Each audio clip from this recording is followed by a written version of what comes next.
I had little social or romantic experience when I entered into an arranged marriage.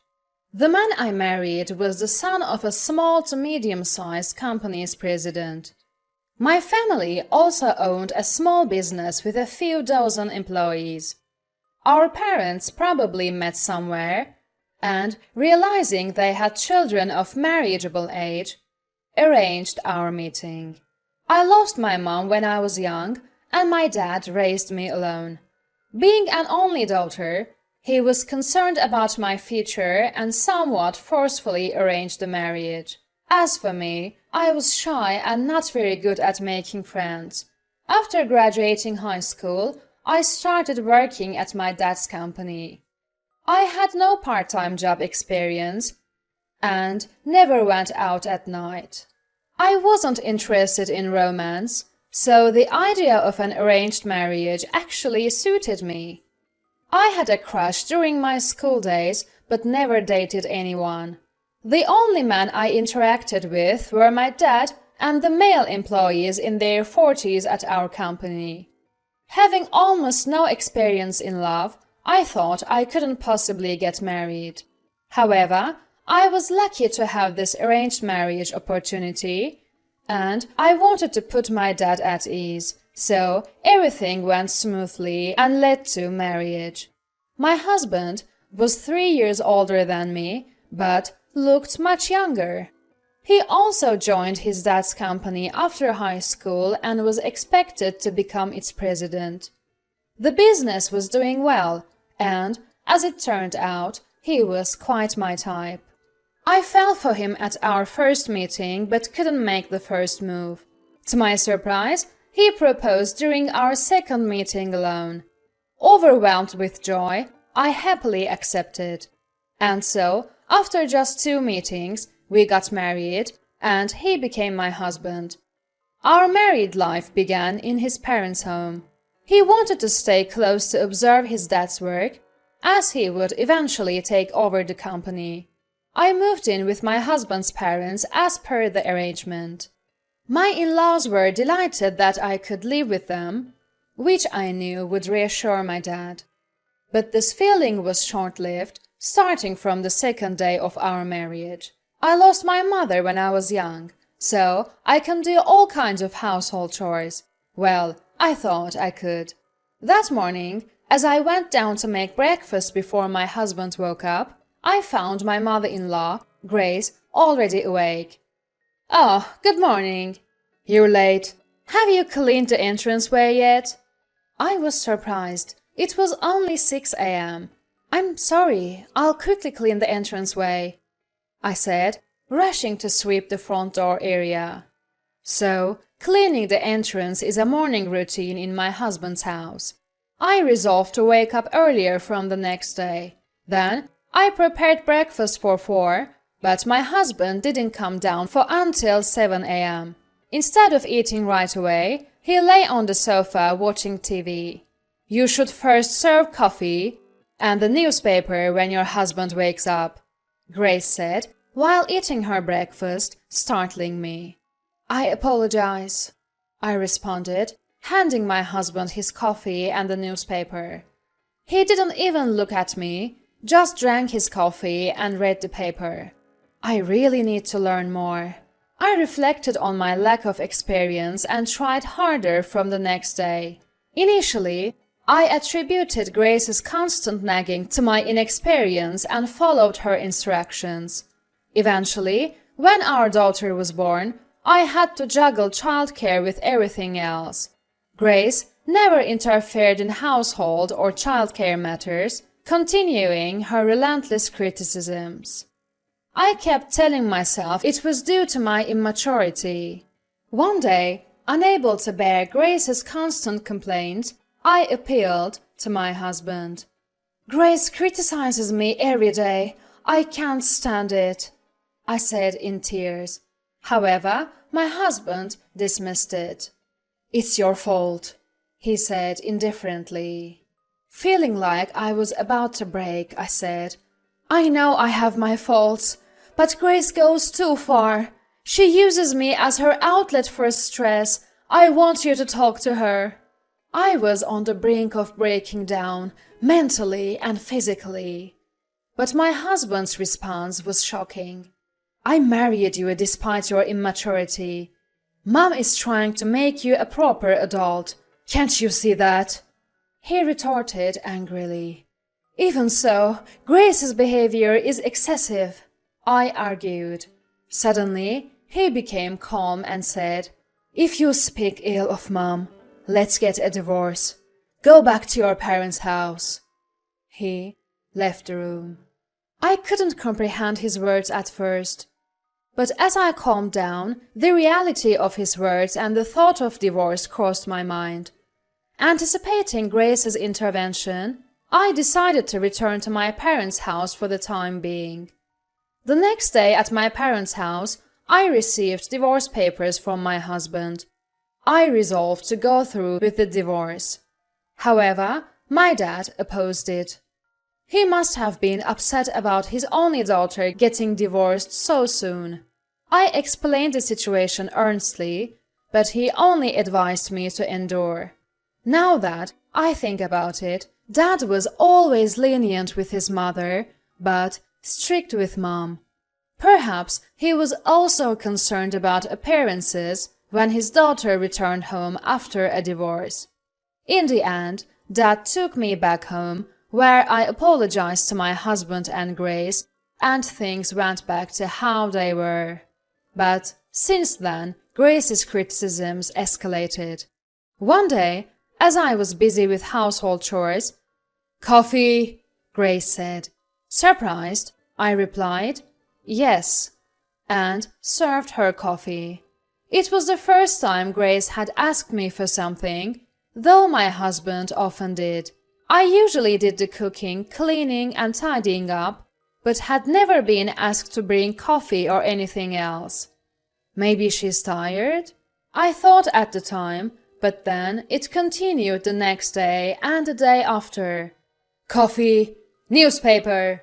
She would just sit on the sofa, not moving at all. I started wishing she would do these things herself, but then, during a meal, "Oh, today's seasoning is too strong.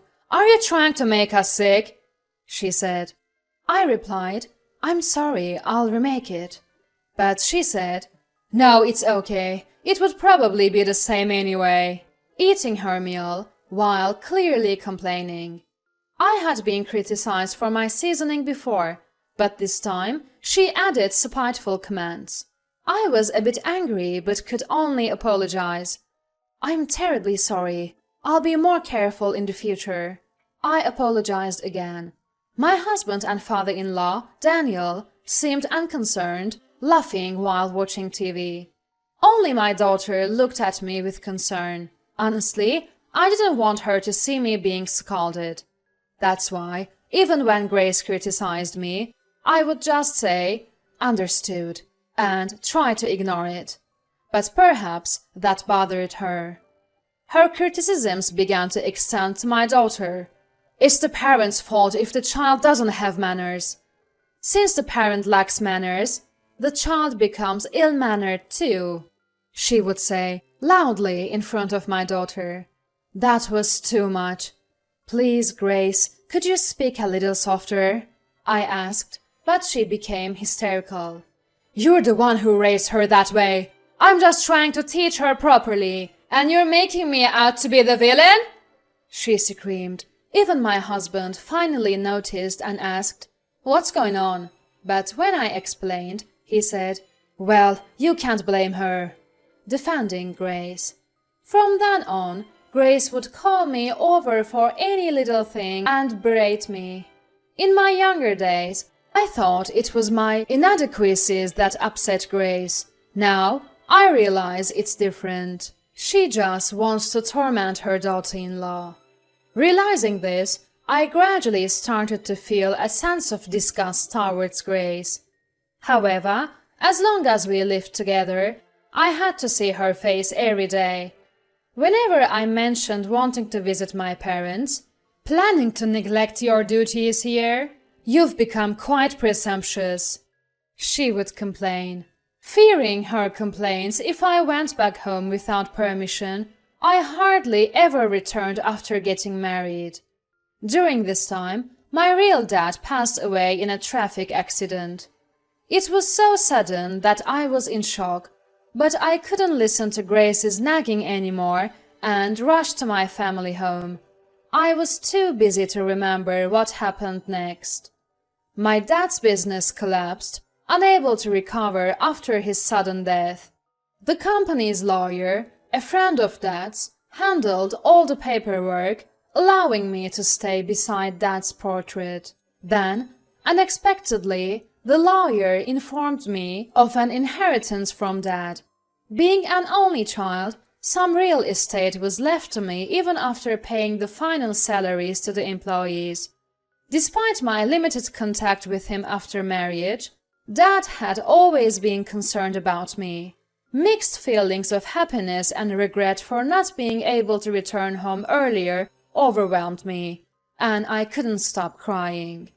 The inheritance amounted to a substantial sum of $1.2 million. I was surprised by the amount, but my husband's reaction was even more striking. He accompanied me to hear the will, unable to hide his delight even though it was right after Dad's death. His mind seemed entirely preoccupied with the inheritance. I looked at him and felt the same disgust I had for Grace. He had ignored my struggles with Grace, never helped with childcare or Daniel's company, just idly spent his days at home. I vowed to myself, who says I have to give him the inheritance? And began to contemplate a plan.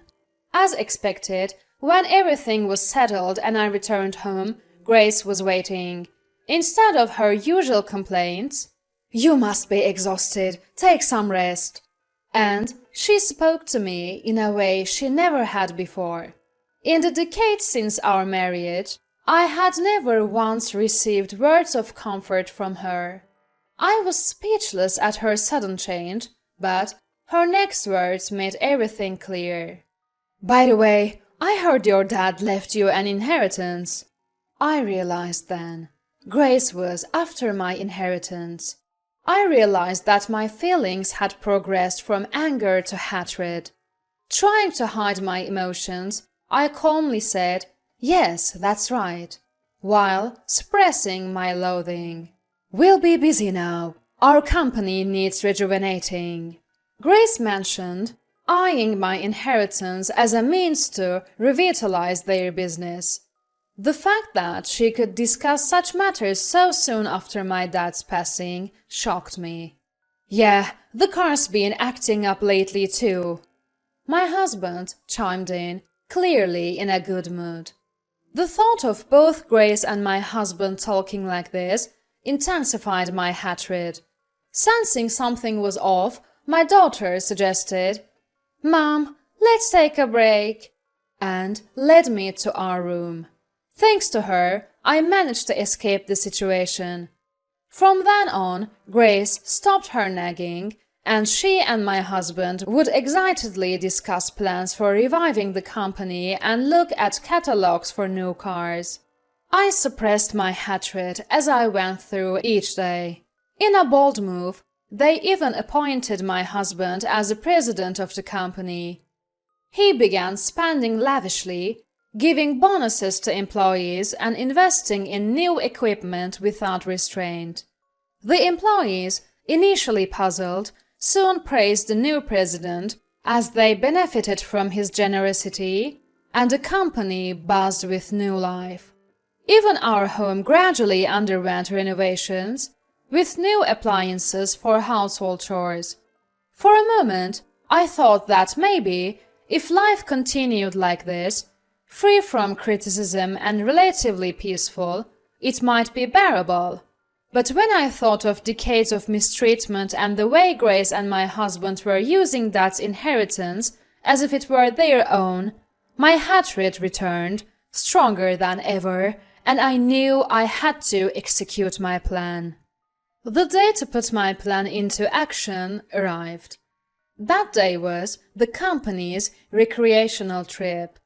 They had never mentioned such a trip before, But this time they decided to take all the employees. Of course, I was not taken along. My husband and in-laws left cheerfully.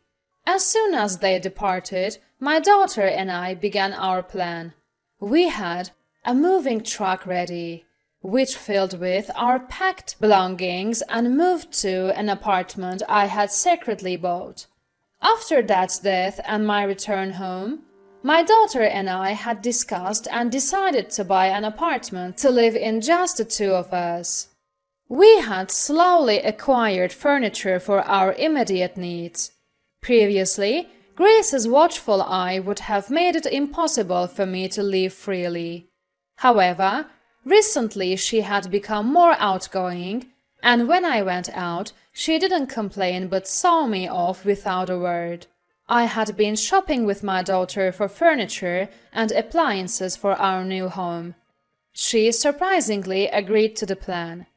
Typically quiet and reserved like me, she rarely spoke at home, only discussing her school life occasionally.